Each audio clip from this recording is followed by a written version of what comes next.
മോനെ സലീമേ, ആരോടാ ഈ വാശി പിടിച്ച് പണങ്ങി നടക്കുന്നത്?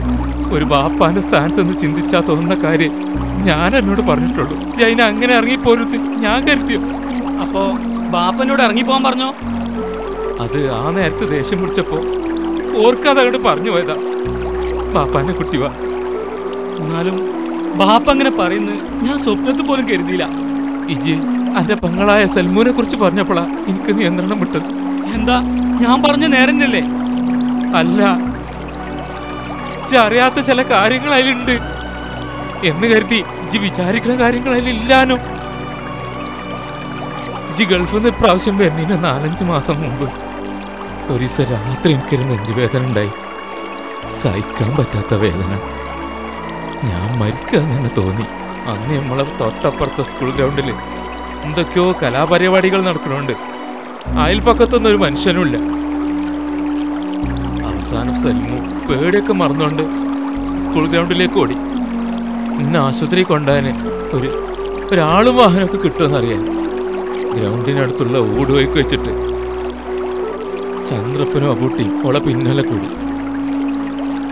അപ്പോഴത്തേനും ഓളോടി നിലം വിളി കൂട്ടിയപ്പോ ഗ്രൗണ്ടിൽ നിന്ന് ഹമീദ് വന്ന് മറ്റൊരു ഓടിച്ചു. അന്ന് നേരം പുലർന്ന വരെയും ഹമീദ് ഞങ്ങളെ കൂടെ ആശുപത്രിയിലും നമ്മളെ വീട്ടിലുമായി ഉണ്ടായിരുന്നു. ഇതൊക്കെ ചന്ദ്രപ്പനും അബുട്ടി ഏന്തീനും സുലൈമാനും ഒക്കെ നാട്ടിൽ കൂടെ നിറം പിടിപ്പിച്ച കഥകളാക്കി മാറ്റി. അല്ലാതെ അവന്റെ പെങ്ങൾ അങ്ങനത്തെ ആളല്ല. ഹമീദും അങ്ങനെ തന്നെ. എന്റെ ബാപ്പ കുഞ്ഞാലി മാസ്റ്റർ ഞാനും അത്തിരി അടുത്ത സുഹൃത്തുക്കളായിരുന്നു.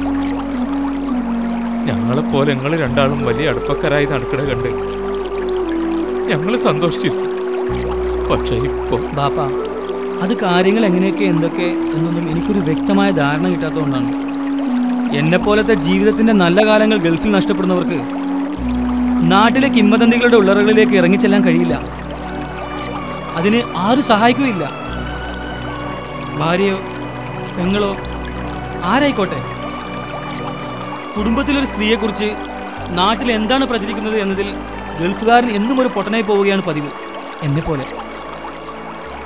അതൊക്കെ പോട്ടെ, ഈ വാ വീട്ടിൽ പോവാ. ഞാൻ വീട്ടിലേക്ക് വരാം. അതിനു മുമ്പ് എനിക്ക് കുറച്ച് പണിയുണ്ട്. നിന്റെ ബാപ്പാനെ ഖുർആൻ ഓതിക്കൊണ്ടിരിക്കുമ്പോ തല്ലിയോരെ, നിസ്കാര പായലിട്ട് നിന്റെ അമ്മാനെ മർദ്ദിച്ചോരെ, നിന്റെ പെങ്ങൾ ആക്രമിച്ചോരെ, ഓരെക്കൊന്ന് കണ്ട് ഓർക്കുള്ളൊക്കൊന്ന് കൊടുക്കണം. അതിനു മുമ്പ് ഓരെ പറഞ്ഞയച്ച ആ അവർനാജുണ്ടല്ലോ, അയാളെ എനിക്ക് ശരിക്കൊന്ന് കാണണം. എന്നിട്ട് ഞാൻ വരാം.